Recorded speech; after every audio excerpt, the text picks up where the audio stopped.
بسم اللہ الرحمن الرحیم نحمده ونصلي على رسوله الکریم اما بعد۔ میرے عزیزوں، دوستوں اور بزرگوں اور بھائیوں، مجھے تو ایک دو بات عرض کرنی، اور وہ یہ کہ اللہ جل شانہ عم نوالہ نے اپنا فضل فرمایا، اپنا کرم فرمایا، ہمیں ایک عظیم دولت نصیب فرمائی ہے، اور وہ کیا ہے؟ وہ ہے دعوت والی نسبت۔ اور یہ عظیم دولت، یہ نبیوں والی دولت ہے جو خدا پاک انبیاء اکرام علیہم الصلاۃ والسلام کو عطا فرمایا کرتا تھا۔ خدا پاک نے نبی پاک علیہ الصلاۃ والسلام کی برکت سے یہ دولت ہم کو نصیب فرمائی ہے۔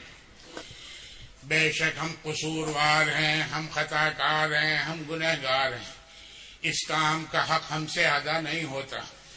اس پر تو ہمیں اللہ سے معافی مانگنی ہے کہ اے اللہ، تو نے یہ جو عظیم دولت ہم کو نصیب فرمائی، بے شک ہم سے اس کا حق ادا نہیں ہوتا، تو اس کو معاف فرما دے۔ اللہ جل شانہ عم نوالہ اپنے بندے کے معافی مانگنے کو بہت پسند فرماتے ہیں۔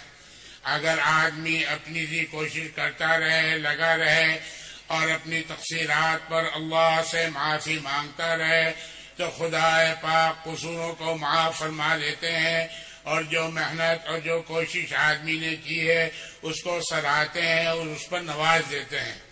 اس لیے ہمیں دعاؤں کی کثرت کرنی ہے اور خدا پاک سے استغفار مانگنا ہے۔ ہر کام کے اصول ہوتے ہیں، آداب ہوتے ہیں۔ اگر آدمی ان اصول کی، آداب کی رعایت کرتا ہے تب تو اس کو فائدہ ہوتا ہے اور اس کے نتائج ظاہر ہوتے ہیں، اور اگر آدمی اصول آداب کی رعایت نہ کرے تو پھر اس کے نتائج بھی ظاہر نہیں ہوتے اور اس کے فائدے بھی حاصل نہیں ہوتے۔ اس کام کے بھی اصول ہیں جہاں، اور بہت سے اصول ہیں۔ ایک سب سے بڑا اصول وہ ہے اجتماعیت قلب، دلوں کا جڑنا، یہ سب سے بڑا اصول ہے۔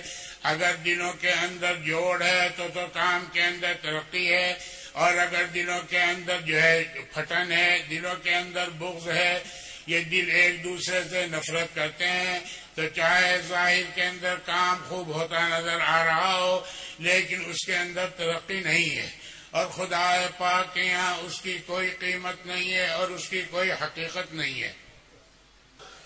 اور دلوں کا جو جوڑ ہوتا ہے وہ صفات کے اوپر ہوتا ہے، شخصیات کے اوپر نہیں ہوتا۔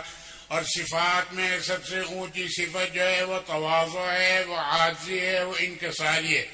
جتنا ہمارے اندر تواضع ہوگا، جتنا ہمارے اندر عاجزی ہوگی، جتنا ہم اپنے آپ کو چھوٹا بنا کر لے کر چلیں گے، اتنا ہی اللہ جل شانہ عم نوالہ ترقیات سے بھی مالا مال فرمائیں گے اور لوگوں کے دلوں میں محبت بھی ڈالیں گے۔ زبان سے تو ہر ایک اپنے آپ کو متواضع کہتا ہے، زبان سے تو ہر ایک کہتا ہے کہ میں بہت حقیر ہوں، بہت فقیر ہوں، لیکن اصل تواضع دل سے ہے کہ دل کے اندر آدمی اپنے آپ کو چھوٹا سمجھے، دوسرے کو اپنے سے افضل سمجھے، دوسرے کو اپنے سے اعلیٰ سمجھے، یہی تواضع ہے۔ اور بات بھی یہی ہے کہ بھائی ہر آدمی کا اس کے خدا کے ساتھ معاملہ ہے، بندے کے ساتھ معاملہ نہیں۔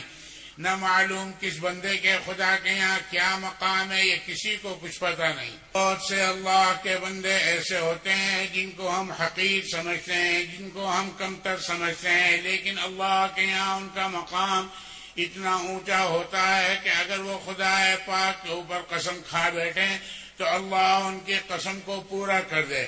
اس لیے میرے عزیزوں، دوستوں اور بزرگوں اور بھائیوں، ہر آدمی اپنے آپ کو حقیر سمجھے، اپنے آپ کو کمتر سمجھے، یہ ڈرتا رہے کہ نہ معلوم میری کس بات کے اوپر پکڑ ہو جاوے، اور دوسرے کو اپنے سے افضل سمجھے، اور یہ سمجھے کہ نہ معلوم اللہ جل شانہ عم نوالہ کو اس کی کیا ادا پسند آ جاوے جس سے اس کی مغفرت ہو جاوے اور اس کو معافی دے دی جائے۔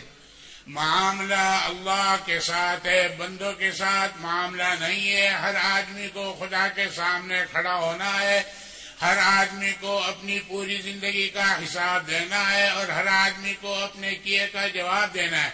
ہمیں کوئی حق نہیں پہنچتا کسی کو حقیر سمجھنے کا، کسی کو برا بھلا کہنے کا، کسی کو کمتر کہنے کا، اور کسی کے ساتھ کڑوا بول بولنے کا۔ ہر آدمی اپنے بارے میں ڈرتا رہے کہ نہ معلوم میری ساتھ کیا معاملہ کیا جائے گا، پتہ نہیں میرا عمل خدا پاک کے یہاں قبول ہوگا یا نہیں قبول ہوگا۔ اس لیے میرے عزیزو استغفار کی بھی کثرت کریں کہ اے اللہ تو نے جب یہ دولت ہم کو نصیب فرمائی اور ہم سے اس کا حق بھی ادا نہیں ہو رہا ہے، تو اپنے کرم سے اس کو معاف فرما دے۔ ہمارے حضرت جی فرمایا کرتے تھے بھائی کرتے رہیں، ڈرتے رہیں، روتے رہیں، مانتے رہیں اور مانگتے رہیں۔ کرنا تو اس واسطے ہے کہ اللہ نے یہ ذمہ داری ہمارے اوپر ڈالی ہے، اس کو کرنا ہے، اور ڈرنا ہے اس واسطے کہ بھائی خدا پاک کہیں ہمیں ہماری بے عنوانیاں اور ہماری بے اصولیاں اور ہمارے قصوروں کی وجہ سے ہمیں محروم نہ کر دے۔ اور بھائی مانتے رہیں کہ اپنے آپ کو مشورے والوں کا پابند بنا کر چلیں، اپنے آپ کو چھوٹا بنا کر چلیں، اور مانگتے رہیں کہ اے اللہ موت تک ہمیں اخلاص کے ساتھ لگے رہنے والا بنا دے۔ اپنی زندگی کو سنت کے مطابق گزارنے کی کوشش کریں۔ ہمارے لیے نمونہ نبی پاک علیہ الصلوۃ والسلام کی ذات عالی ہے۔ آپ نے ایک ایک عمل کر کے دکھایا ہے۔ جو جتنا اپنے آپ کو نبی کے رنگ میں رنگ لے گا، جو جتنا اپنی زندگی سنت کے مطابق بناوے گا، اور قیامت کے دن نبی کے اتنا ہی قریب ہوگا، اللہ کا اتنا ہی محبوب بنے گا۔ نبی کے طریقے کو چھوڑ کر زندگی گزاریں گے تو نہ خدا پاک کے یہاں اس کی قدر ہے اور نہ نبی کا قرب حاصل ہوگا۔ ساتھ ساتھ ہر آدمی اپنے انفرادی معمولات کو بھی اہتمام سے پورا کرنے کی کوشش کرے۔ ایسا نہیں کہ صرف اجتماعی معمولات میں لگے اور اپنے انفرادی معمولات سے غافل ہے۔ اجتماعی معمولات سے انفرادی معمولات کے اندر ترقی آتی ہے، اور انفرادی معمولات سے اجتماعی معمولات کے اندر جان آتی ہے۔ ہر آدمی اپنی ذات سے یہ تہیہ کرے کہ مجھے ان عملوں کو کرنا ہے، دوسرے کو تو ترغیب دینی ہے، شوق دلانا ہے، اس کے اوپر زبردستی نہیں کرنی، اس کے اوپر حکم نہیں چلانا، اس کے اوپر جو ہے سختی نہیں کرنی ہے، اس کو تو ترغیب دینی ہے۔ اور ہر آدمی اپنی ذات سے یہ سوچے کہ مجھے کرنا ہے، دوسرا کرے یا نہ کرے۔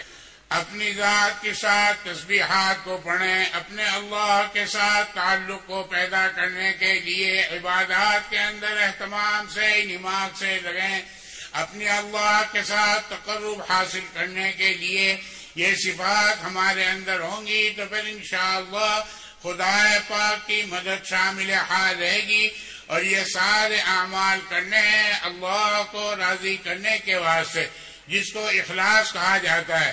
اگر خدا پاک کے یہاں یہ اعمال قبول ہو گئے تو پھر والے کے نیارے ہیں، اور اگر خدا نہ خاصہ وہاں قبول نہ ہوئے، منہ پر دے کر مار دیے گئے تو بڑے خسارے میں، بڑے نقصان کے اندر ہوں گے۔ راتوں کو روٹنے کا اہتمام کریں، دعاؤں کا اہتمام کریں۔ اللہ جل شانہ کی رحمت خاصہ رات کو اپنے بندوں کی طرف متوجہ ہوتی ہے، اور باقاعدہ اعلان ہوتا ہے کوئی معافی مانگنے والا ہے، کوئی مغفرت طلب کرنے والا ہے، کوئی سوال کرنے والا، اس وقت میں اٹھ کر دو آنسو بہا لیں۔ نہ معلوم کس کا رونا خدا کو پسند آ جاوے اور کس کے مانگنے پر اللہ دروازہ کھول دے۔ اللہ جل شانہ امن والوں کے یہاں دروازہ رونے پہ کھلتا ہے۔ جو جتنا اپنا رونے کی مقدار کو بڑھاوے گا خدا پاک کے یہاں سے جلدی ہی دروازہ کھلوا لے گا۔ اب ہر آدمی کا اپنا اپنا کرنا ہے، اپنا اپنا رونا ہے اور اپنا اپنا مانگنا ہے۔ اللہ ہم سب کو قبول فرماوے اور موت تک اخلاص کے ساتھ دین کے کام میں لگے رہنے والا بناوے۔ اصل تو ہمیں اپنی زندگی کے مقصد کو یہی دین کا کام بنانا ہے۔ دنیا کمانا اور کھانا پینا یہ تو ضروریات زندگی ہیں، یہ تو دوسرے درجے کی چیز ہے۔ اصل تو اس کام کو اپنا کام بنانا ہے اور نبی والی فکر کو اپنا فکر بنانا ہے۔ جتنا ہم نبی والی فکر کو اپنی فکر بنائیں گے اور اس کام کو زندگی کا مقصد بنائیں گے، اتنی ہی خدا کی مدد، خدا کی تائید شامل حال رہے گی۔ اور پھر یہ ہماری جتنی ضروریات ہیں اللہ جل شانہ ان کو غیب سے پورا فرمائے گا۔ آج ہم نے ضروریات زندگی کو اب پہلے درجے میں رکھا ہے اور مقصد زندگی کو دوسرے درجے میں رکھا ہے۔ یہی ہماری بیماری ہے، یہی ہمارا روگ ہے۔ بس ہمیں یہ کرنا ہے کہ جس کام کے لیے خدا پاک نے ہمیں بھیجا ہے اور جو نعمت دعوت والی ہمیں نصیب فرمائی ہے، اس کو پہلے نمبر پر لانا ہے اور اپنے ان ضروریات کو اللہ ہم سب کو قبول فرماوے اور جو ہے ہماری ضروریات کو خیریت عافیت کے ساتھ پورا فرماوے اور دین کے کام کو، دعوت والے کام کو مقصد زندگی بنا کر کرنے کی توفیق نصیب فرماوے اور ہماری پوری زندگی نبی کے طریقے پر گزارنے کی اللہ ہمیں توفیق نصیب فرماوے۔